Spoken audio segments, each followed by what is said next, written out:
Good evening, everyone, and welcome to our Tuesday evening series of classes from the Granite Family History Center in Sandy, Utah. It's good to have you here this evening. Couple of quick reminders before I introduce our presenter tonight. First of all, you can view these classes 24/7 at your leisure, 365, on a free website, the Granite Family History Center's website. You can view them and basically all of the classes we've had over the last several years. And so if you're looking to find a specific topic or get started, there are lots of resources also on that website for you to view. If you have questions, Catherine, I will have a question and answer session upon the conclusion of her presentation tonight. And also you can add your questions if you'd like to the chat. I'll be checking and monitoring the chat throughout. And then if those questions don't get answered or whatever, I will bring them up at the end of the session off of the chat. Tonight, we are very privileged to hear from Catherine Grant. You'll get to listen to her great announcer voice that she has. She's just a lot of fun. By way of background, Catherine has indicated that she spent years on the sidelines. I'm not exactly sure what that meant, if it meant at soccer games or not doing genealogy, but she began doing family history some while ago. Catherine's been doing a lot of things, and if you're at all interested in what's going on the internet, or if you listen to the BYU webinars, you're familiar with what Catherine does. But somewhat to her surprise, she discovered that she loved genealogy. Her specialty is helping new family historians find success and maybe even avoid some of the mistakes she's made. Indeed, this presentation will go right to the heart of that if you're working at FamilySearch. Catherine teaches Sunday classes at the BYU Family History Library, and she presents at other family history events. She's presented here in our class series as well before us too.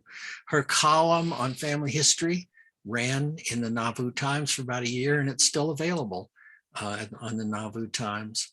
And in addition, she's a regular contributor to the FamilySearch blog. Catherine works as a technical writer and instructional designer with a focus on usability and process improvement. Her current work assignment includes developing training used on mobile devices. Boy, we all have one of those, I think, nowadays. And besides family history, she loves uplifting music, thought-provoking books, fresh raspberries, and I might add she has a great sense of humor as well. So without any further ado, we'll turn the time over to Catherine Grant. Catherine?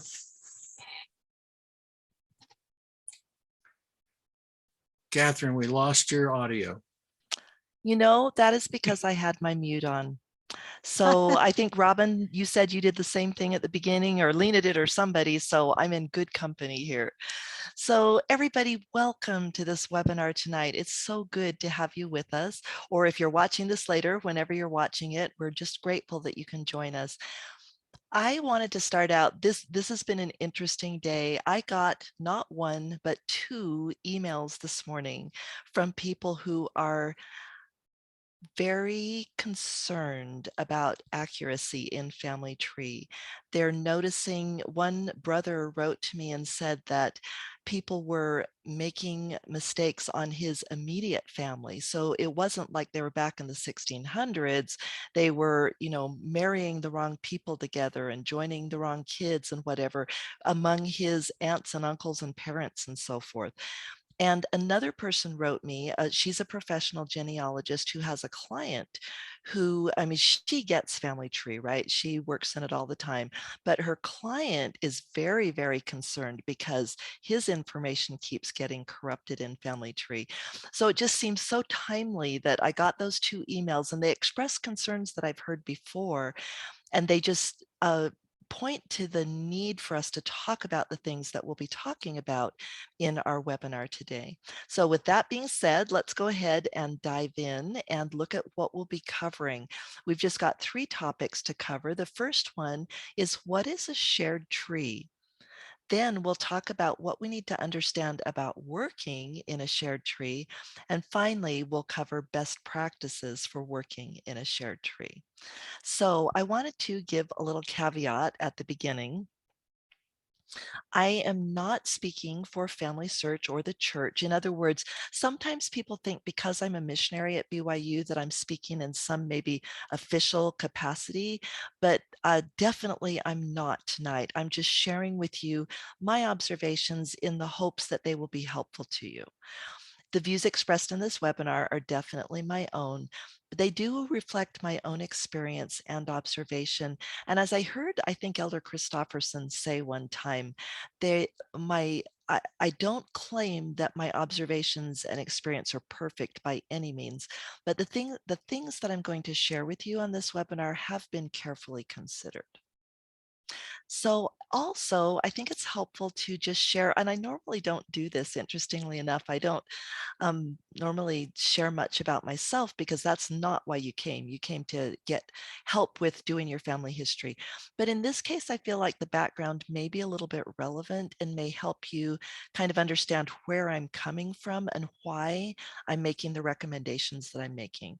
So again, I'm not a FamilySearch employee, and I'm also not a credentialed genealogist. I've actually been accused, and I use that word deliberately, of being an expert. And when people say that pejoratively, they mean that you think that you're above everybody else and that you know more than other people do. And I definitely do not feel that way. I know that I have so much left to learn. So I want to make it very clear, I'm not speaking as a credentialed genealogist or any kind of representative of FamilySearch or whatever. What I am is a teacher. So I've taught from children to adults for the past, I don't know, 30 years or some odd. And I love teaching. I love sharing knowledge and I love learning from other people. I find that when I teach, I also learn.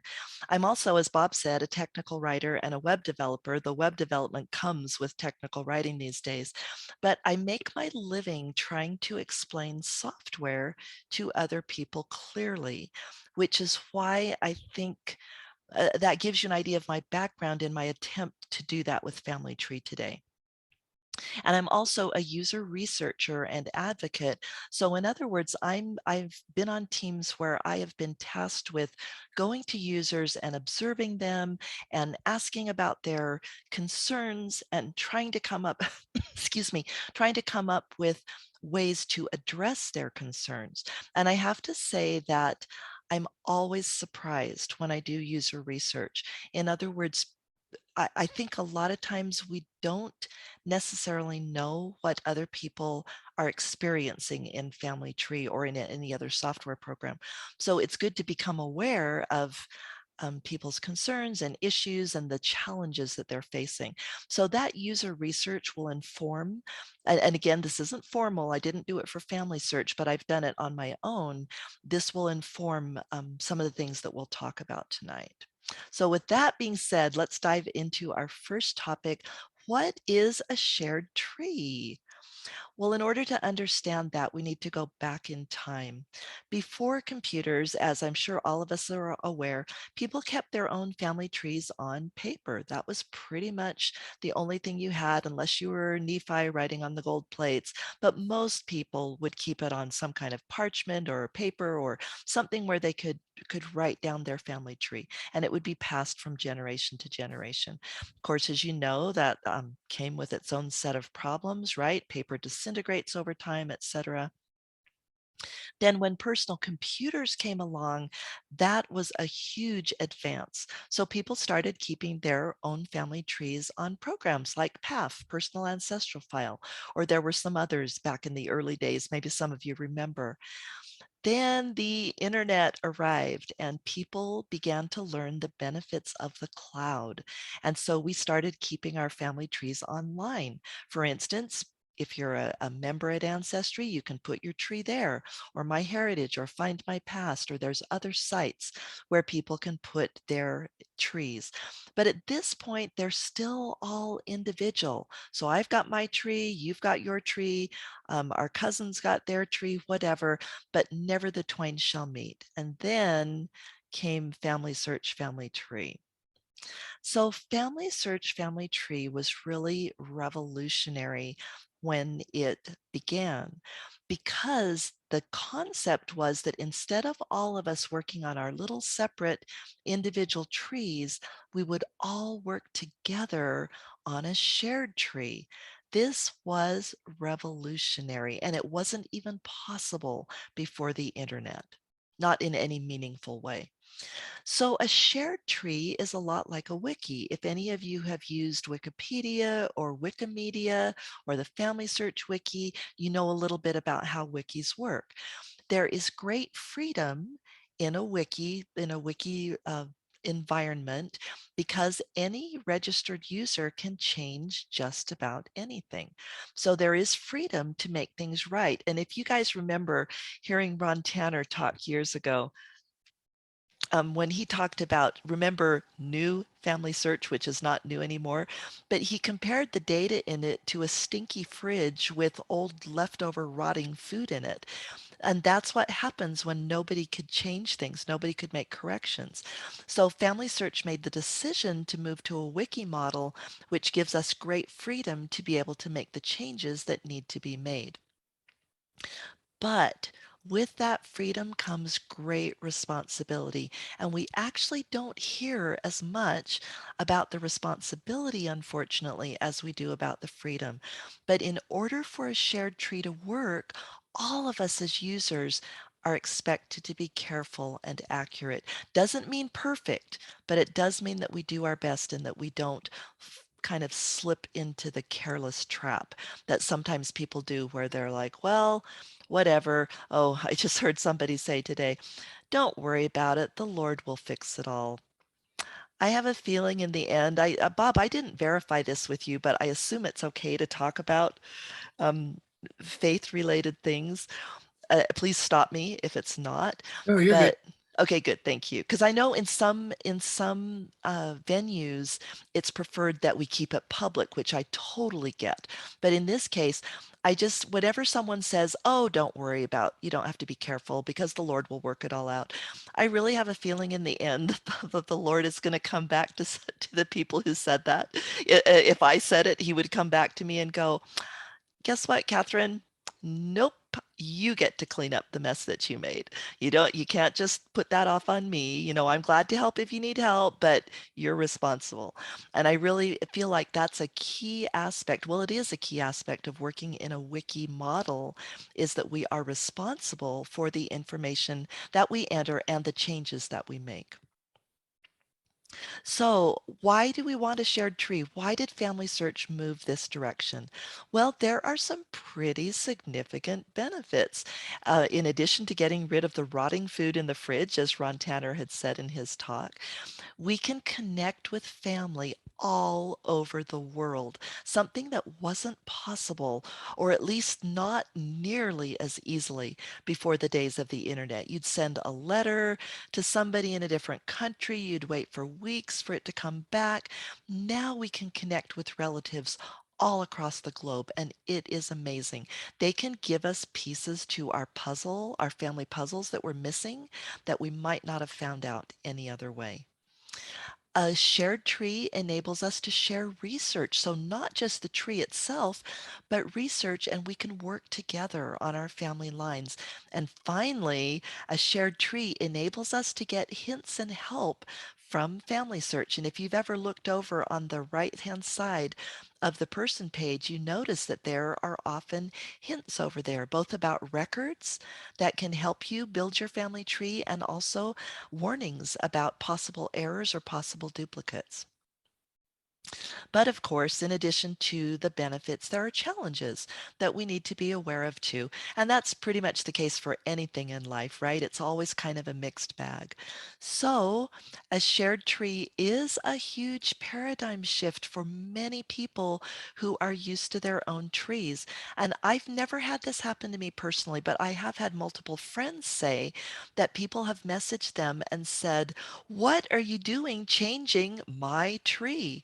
And the thing is, there is no my tree in family tree. It's all one tree. It's a shared tree.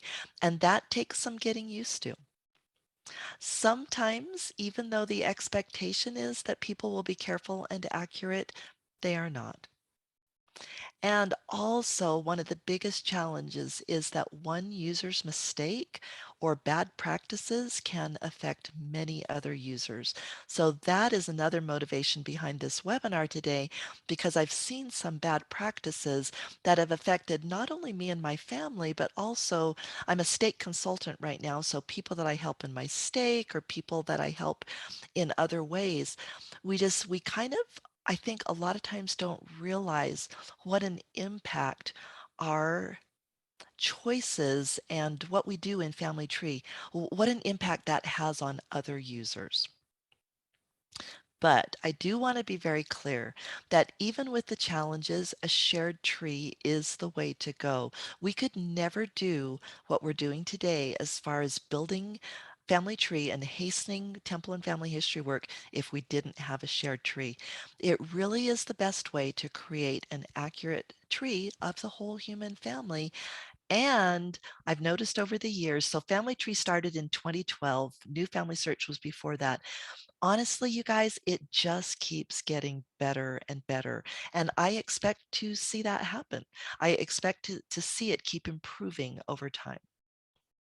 So I thought you'd be interested to know where we are today.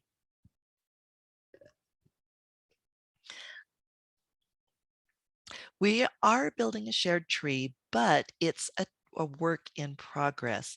So some people have the mental idea that family tree is all one big interconnected tree, but that is actually not the case right now. So there are about, according to Family Search, there are about 1.3 billion names total in the family tree. The largest single tree consists of about 465 million names, which is about a third of them. So about a third of the names in family tree are joined into this large interconnected tree, which spans many generations and, according to Ron Tanner, many countries. He actually said at a talk, I think it was at Roots Tech, if I remember right, a few years ago, he said when he took some time to look into this, to the big tree, the third of the names that are all in one tree, he expected that they might be, mostly American and English, maybe some European. But to his surprise, he found out that they spanned the globe. They're people from many, many different countries in this largest tree in Family Tree. And he said that it underscored to him just that we really are one worldwide family. And I absolutely love that. The rest of the 1.3 billion names, so the other two thirds, are all in smaller fragments in smaller trees. But that's not the ideal situation. Ultimately, we want them all joined in to the one tree that is all linked together. You might be interested to know that the number of Family Search users is, well, as of 2020, I don't have more recent information, so it is actually probably more by now. But in 2020, it was 13 million users worldwide. Gives us an amazing potential for working together to collaborate on our family history. That brings us to the $100,000 question, or if you're watching from another country, whatever currency you use, whatever is a large amount. And that question is, how can we work effectively in Family Search's family tree and be good family tree citizens? And the rest of our class tonight will be devoted to that. So there are, first of all, some things, just a few things we need to understand about working in a shared tree. Sorry, you guys, I've had a little cough lately. I need to get rid of that. So here are a few key things that we need to understand about working in a shared tree. First of all, it is critical to understand where the names came from that are currently in Family Tree. There are three main sources. First of all, the old predecessor to Family Tree, which was called the TIB, or the Temple Index Bureau, was created out of temple ordinance records.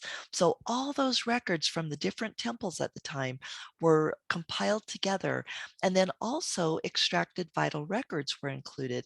And if you remember the old extraction program, you know that it's very similar to today's indexing program. Volunteers would look at old records like parish registers from Denmark or England or whatever, and write down christening, people who got christened and their date, their name, date, location, parents, things like that. Many of those records were given to temple patrons and then also ended up in the system which we know as Family Tree today. Also, church membership records. Members of the Church of Jesus Christ of Latter-day Saints have a membership record that has their name, their birth date, kind of what you'd expect. When a person passes away, that information is fed into Family Tree for members of the church. And then finally, all of us as individuals make contributions to the Family Tree, whether by manual entries or by JEDCOM files or whatever it may be. So the next question that is so important to understand is who contributes those names? Because I've heard people assume that number one, that the church contributes them and has checked them all out, and that's actually not the case, or that FamilySearch contributes them and has checked them all out, and that is also not the case. They are ultimately contributed by users. Just to go back to our previous slide, who gave the temple the information to do the ordinance? It was an ordinary person. Who gave the ward clerk the information for the church membership record? It was an ordinary person. So same people that make these ordinary entries. Basically, most of the data is just added by ordinary people. So what kinds of people are adding information to Family Tree? Well, it runs the gamut, and that's exactly how it's supposed to be. We're supposed to be working together on this shared tree, but it helps to understand that experience and background and knowledge varies widely. So just as a example, I've got some representative people here. They represent people that I've actually known, although I've changed their names, but they also represent many, many users of Family Tree. So first we've got my friend Sandra, who is a busy mom, and she's an intermediate genealogist. She's very bright, a very quick thinker, and does a great job. Not a professional, but she cares very much about getting things accurate in Family Tree. Then we've got cute Kyle, a teenager. He's very tech savvy. You watch him race across his smartphone, and wow, he'll put, oh, it's not showing up because of my background. I was holding up my smartphone. So, but he would put a lot of us to shame with his tech knowledge. He is just very bright, but he doesn't know much about family history, but he doesn't really want anybody to tell him. He wants to figure it out himself. And so he gets in, and some of the stuff he does may or may not actually be quite right. Some of those merges maybe shouldn't have really been made, but he also does some other really good stuff. Then we've got Jonathan, and he is recovering from a serious accident, but he feels driven to do family history. The trouble is, he can't do it easily without help. And actually, this kind of represents another category of people who love family history but have various challenges such as dementia or different physical afflictions that make it hard for them to work in family trees. So we need to be aware of that, but also be understanding and patient. Then we've got Lenore, sweet Lenore, who is in her 80s, very traditional genealogist, and she's kind of, uh-oh, Thanks. I just heard the recording flip on and off. There we go. Then we've got Mandy, who is a longtime professional genealogist. Everything she puts in is just about perfect. So she's kind of the exception. And then we've got Tim. He's a new convert, very comfortable with technology, but hasn't done much family history. He's starting to get into it and is excited about it and wants to. So the whole point of walking through this variety of people is to let you get the sense that we've got so many different people contributing to Family Tree. And again, that is exactly how it should be, but we need to be aware of it and we need to act accordingly. So it does mean that the quality that of the information that people add is going to vary widely.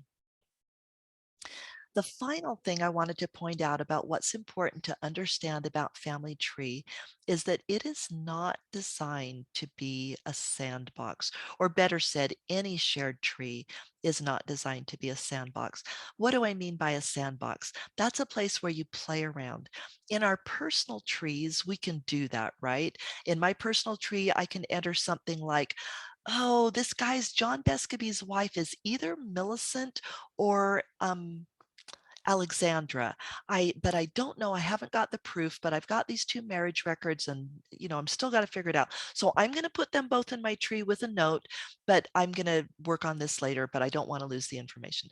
That's sandbox activity. And that is very good activity for a personal tree. It's just not good activity in a shared tree for a couple of reasons.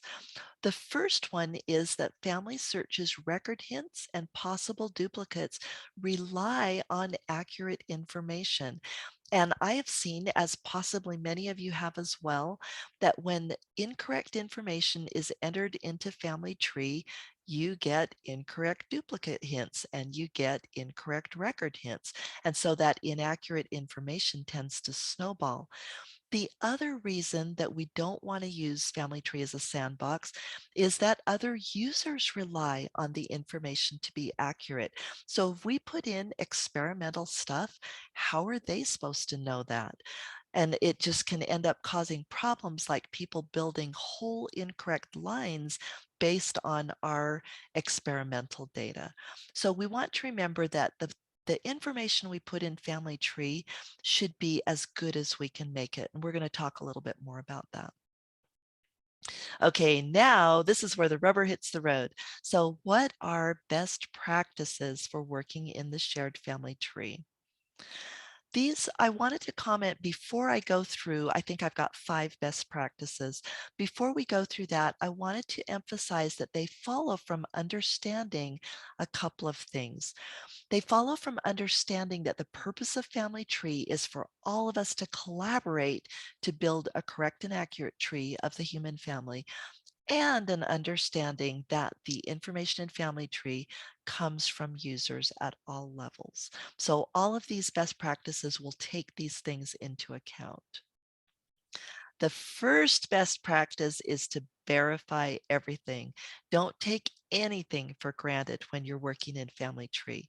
A couple of myths that you might hear are that FamilySearch or the church validates all the names in Family Tree, or that, and this one I was actually told in one of my classes, the brother was actually quite insistent. He said nobody would share a name with the temple unless it had been carefully validated. I would love to believe that as well, but the trouble is I've seen many names that have been shared with a temple that I've found were not valid. They were either duplicate or they were in the wrong family or so forth. So just because something has been shared with the temple does not prove that it's valid. Often it will be, but there will also be times when it's not. So those myths are things we need to watch out for and realize that they're not true, and that there is no guarantee of accuracy for the names in Family Tree. Well, really, the guarantee rests on us. We're responsible for verifying the names that we put into Family Tree or the changes that we make. So some people might ask, but doesn't Family Tree check for errors? It does to an extent. Let's look at the types of errors that it checks for. So it checks for possible duplicates, but it's very important to understand that the possible duplicate function is not magic. So it doesn't find all duplicates. It works by comparing records.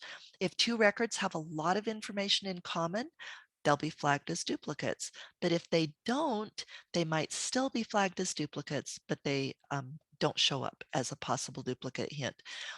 Is Family Search doing the wrong thing then? Absolutely not. They have a fine line to walk. If they suggest too many possible duplicates that aren't really duplicates and people don't check them out, then we end up with a bunch of bad merges. So they had to kind of find the sweet spot where they gave really good duplicates and didn't give a lot of duplicates that were questionable. So the bottom line to that is Family Tree does not find all duplicates, and we as users need to be aware of that and need to do our own duplicate searching if we want to find, for sure, do our best to find all possible duplicates. The other thing is that Family Tree does flag certain logic errors, things that cannot possibly happen, such as a child being born more than 9 months after the father's death. Did I figure that right? Yeah, so the baby could have been conceived and then the father dies right after, which sadly happens sometimes. And then the woman gives birth 9 months later. Yes, that's okay. But 2 or 3 years, nope. Birth after, let's see, these are all birth after father's death, but Family Tree flags similar things to that, such as what's another one? A child being born when a mother is too young or when a mother is too old, physically not able to have children, that type of thing. We're not going to go through all those errors, but I'll give you a link in a minute.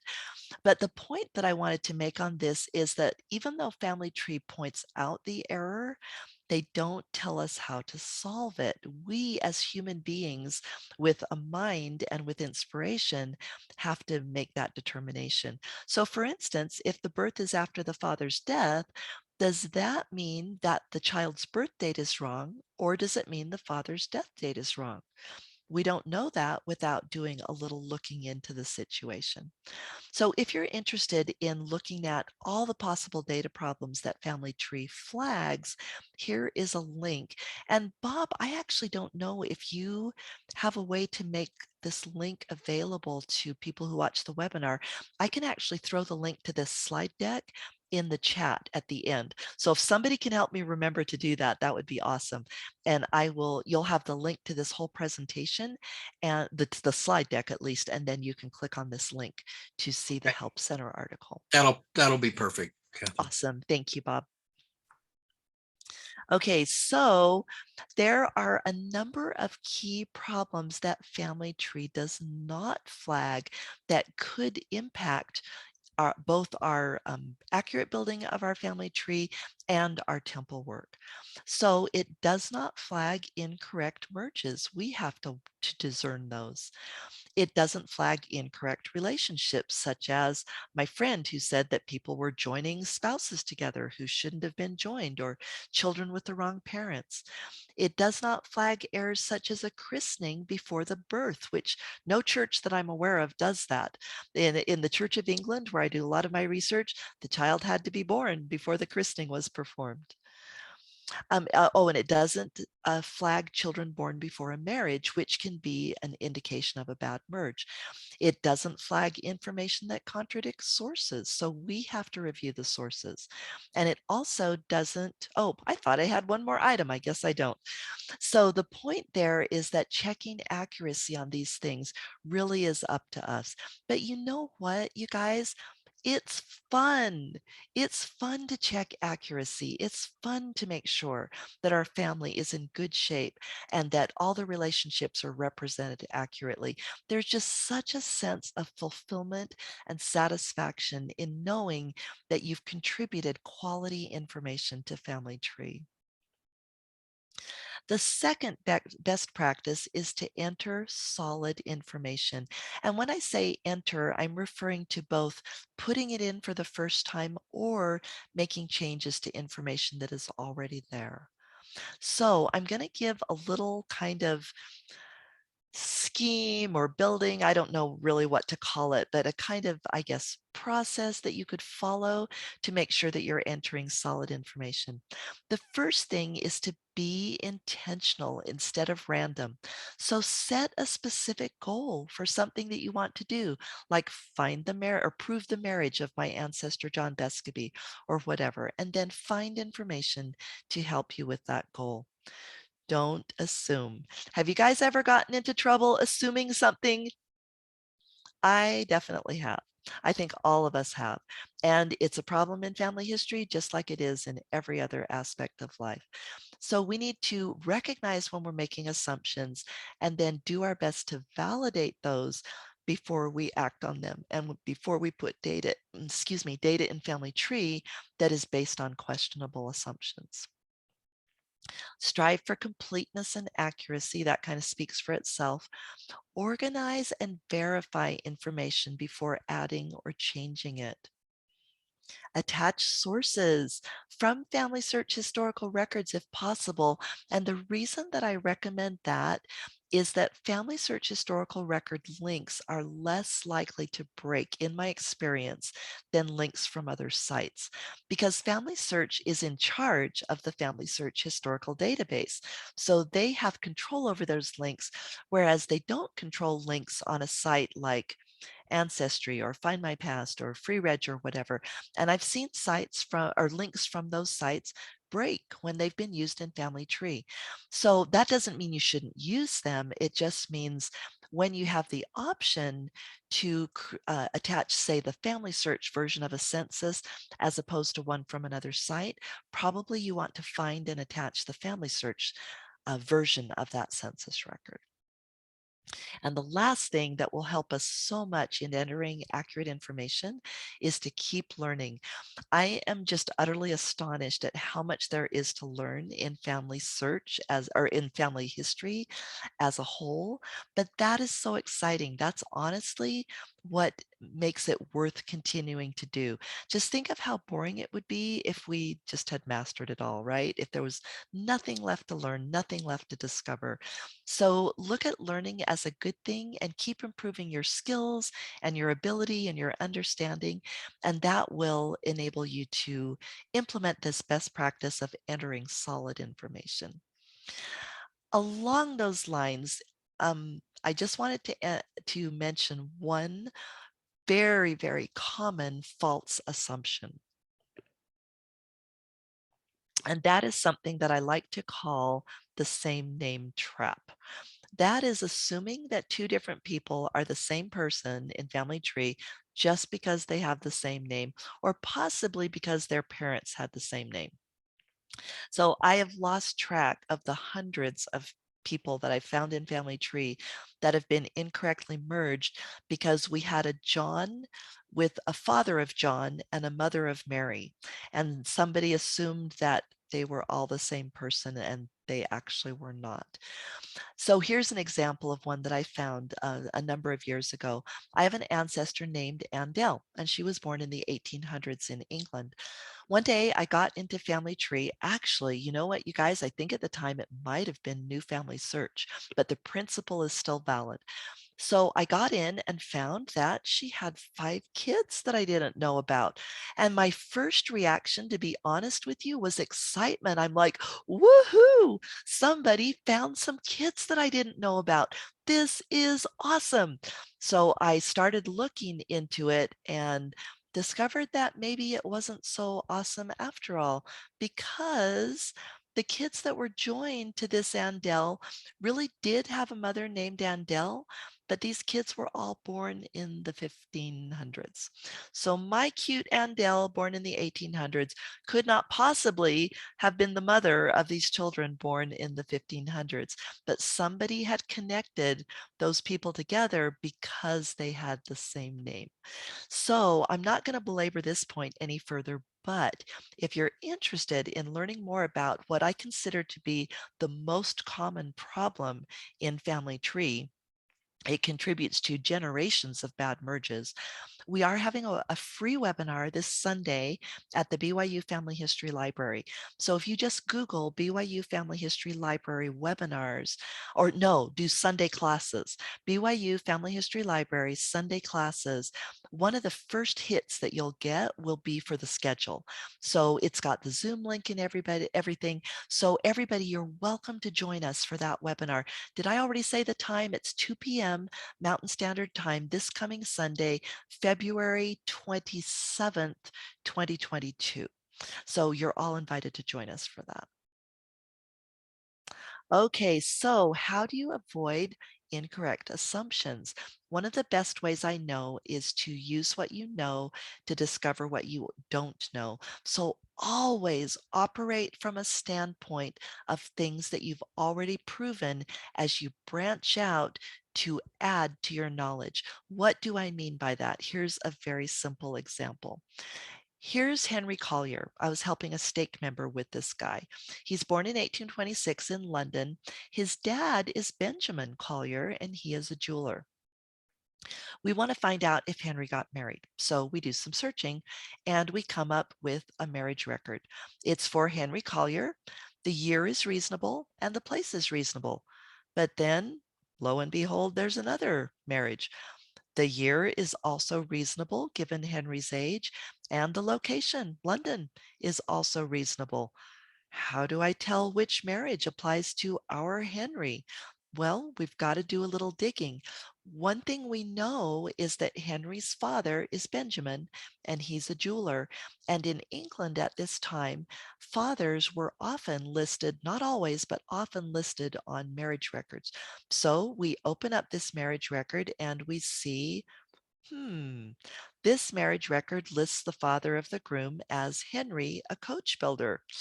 Crosses that one off, right? That can't be our guy. Well, we look at the next one and we see that the father of this Henry who got married is Benjamin Collier, a jeweler. So now I'm very confident that this is the right marriage record.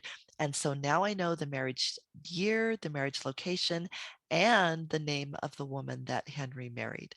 So that's an example of using what you know to build a firm foundation and find other facts that you didn't know before. Okay, it is worth now going over some practices to avoid. How are we doing on time, you guys? Okay, so we've got about, I'd like to wrap this up in about 10 minutes so that we have time for questions. So we've talked about practices to do, best practices to implement, but we would like to talk now about some practices to avoid in a shared tree. One very important one is to avoid entering names based only on one source. For example, a census record or a cemetery record. Why is that? Because those records are error prone. A lot of records actually are error prone. People lied on records sometimes. People made mistakes. Records are incomplete and people, they don't include lots of information. For instance, a birth record doesn't usually have death information. So records can give us a little bit of information, a snapshot of a person or family, but we always want to validate that with other sources before putting those names into Family Tree. Entering a name based on one source, unless it really is all you can find, will almost always lead to mistakes. And even if one record is all you can find, then you can at least try and validate the person with using relationships, like do the parents make sense? Do the siblings make sense? That kind of thing. So do your best to avoid entering names based on just one source. Also, unfortunately, entering large quantities of data, whether you're using GEDCOM or third-party synchronization or personal extraction projects, those also tend to be highly error-prone. Not always. I did know a brother who said that he very carefully validated every single name in his GEDCOM file. He's actually the only person I've ever heard of who did that. Most of the time when I see GEDCOM uploads in Family Tree or synchronizations or names that were just added from a census record, they have a high percentage of errors. And one of the big reasons for that, it simply is that when people are dealing with large quantities of data, they don't take the time to verify the data. Doing large amounts of work for unrelated people. Unfortunately, this has become a little bit of a trend lately where for some reason, I don't know if it's the doing your dishes syndrome. Have you ever noticed that people who don't want to do their dishes at home will do them at a guest's house? So they're very glad to volunteer, do the dishes at the guest house, but they don't want to do them at their own home. Well, we're kind of seeing the same thing lately in Family Tree, and I just became aware of this with a situation recently where the person didn't want to do the challenging work on their own family tree. Instead, they decided that they would actually two situations now that I think of it. Instead of doing the hard work on their own tree, they just decided to work on somebody else's tree. And especially in one case, the sister who this was happening to reported that the well-meaning person who was helping on her tree just made a whole bunch of messes that she had to go in and clean up. They merged people that shouldn't have been merged. They added wrong sources, et cetera, et cetera. Really, the whole purpose of family history is to do your family, right? So I've heard people say, well, it's altruistic. It's nice to go help somebody with their family tree. Well, it's nice if they asked you to, if they wanted to. It's not so nice if they really didn't want the help and if the help we give them is untrustworthy. So generally speaking, I would recommend avoiding doing large amounts of work on a tree that is not your own. Let the people whose tree it is do that work and focus on your tree because that's where you'll be the most invested and you'll have the greatest interest in making sure that that is done correctly. Another thing that you want to avoid, I actually cringe when I hear this, is adding disconnected people. So just adding basically an orphan in family tree with no parents, no siblings, no spouse, no relationships, few or no sources. Sometimes people will say, well, I want to add them just to get them in there. But if there's not enough identifying information, nobody else is going to know who they are.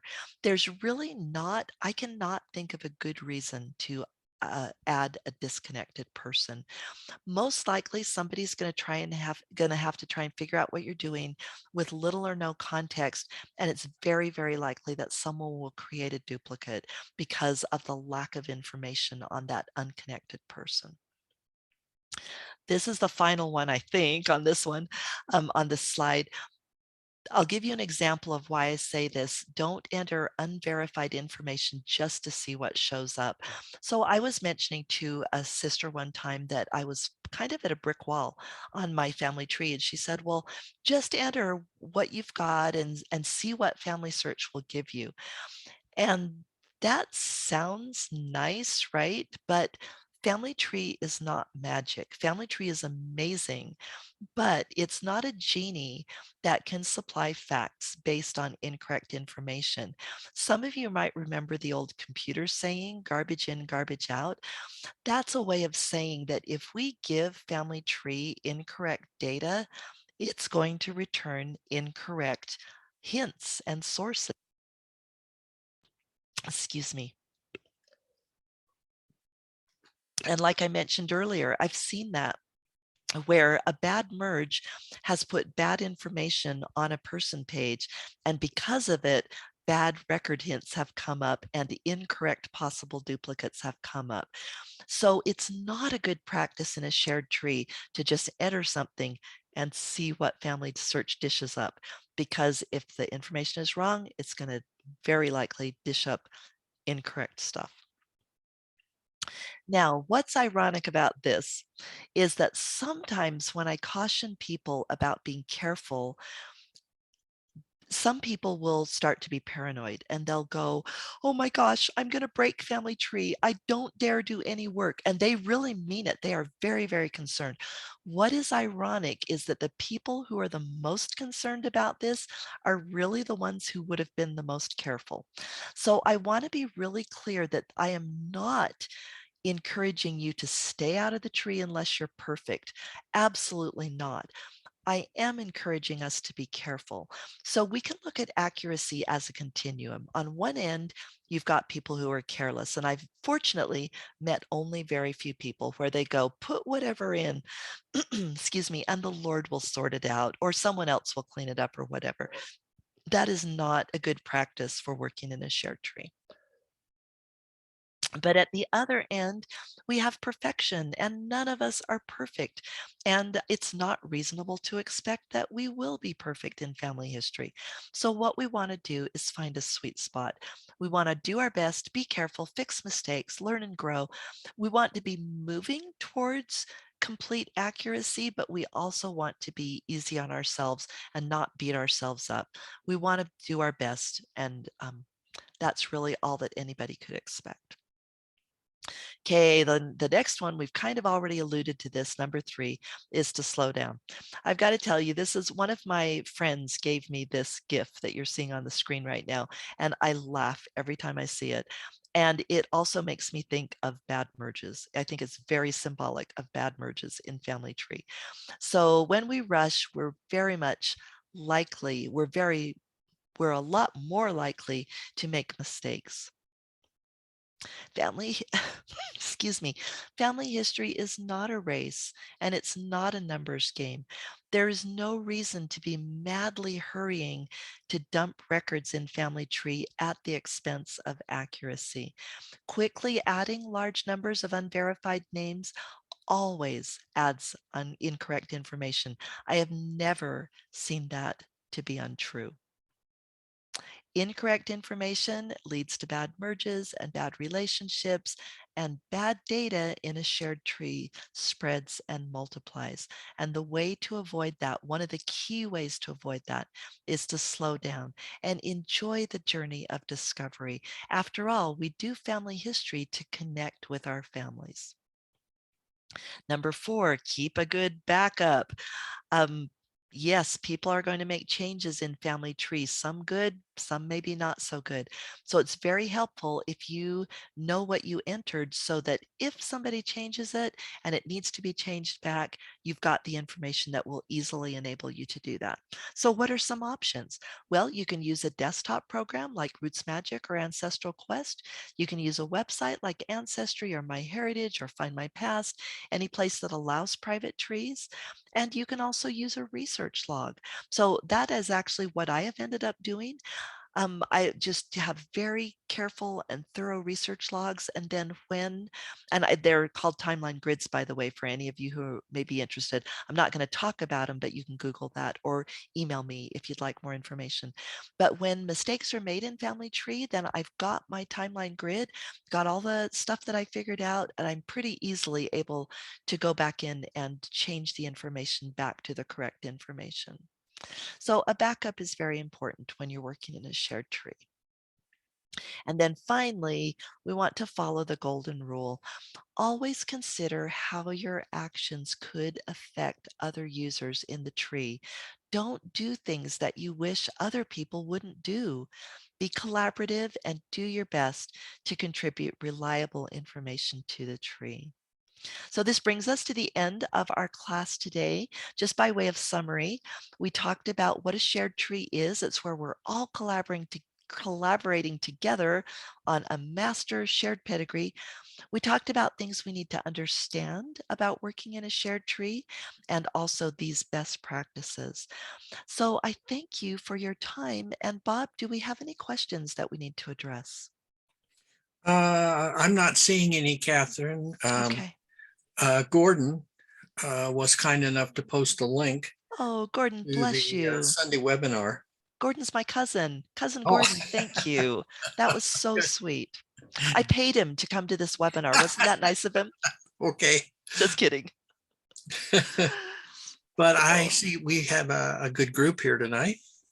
yes. And if I have one thing to say, I'm going to stop my recording for just a minute. Oh, I was going to throw in the link to this slide deck. Let Oh, me do yes, that that's the really other, that's the note quickly. I have. Link to the possible family search errors era. Oops, I just messed that up. Let's see. Control A, Control C, and now I'm going to pop this in the chat.